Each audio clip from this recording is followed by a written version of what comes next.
올해 1월 미 우주 탐사 기업 스페이스X는 펠컨 라이트 로켓을 우주로 쏘아 올렸습니다. 처음이 아닌 이번 발사가 전 세계적 주목을 받은 이유는 무려 143개의 위성을 싣고 가서 한꺼번에 지구 궤도에 안착시켰기 때문이죠. 기존 인도 업체 104개를 훌쩍 뛰어넘는 신기록입니다.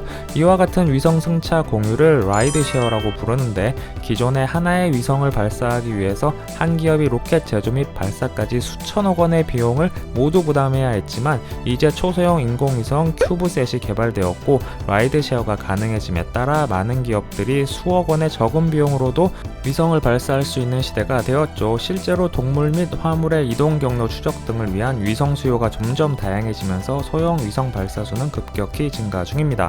그런데 스페이스X는 조금 다른 위성의 활용법 역시 구상 중인 것으로 보입니다. 그것은 바로 우주에서 펼쳐지는 광고 사업이죠.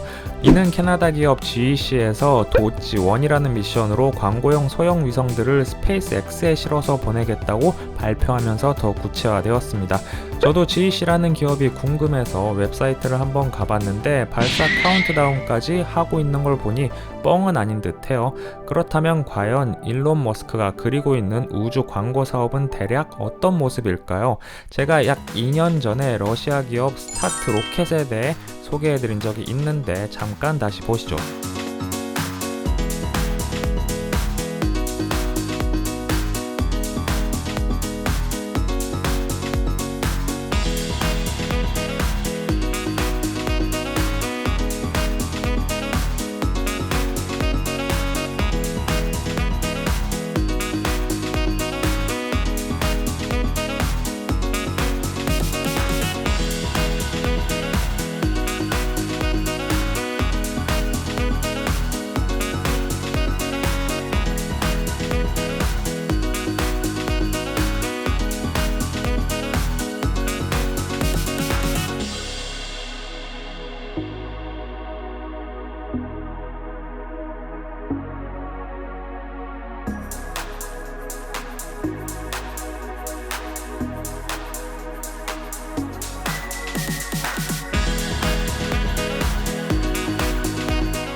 만약 일론 머스크가 스페이스X를 통해 광고 사업을 펼치게 된다면 이와 크게 다르지 않을 거예요. X축과 Y축을 지정하고 큐브셋의 종류를 정한 뒤 광고를 희망하는 날짜와 기간을 세팅, 비용만 지급하면 바로 우주에서의 광고가 펼쳐지는 거죠.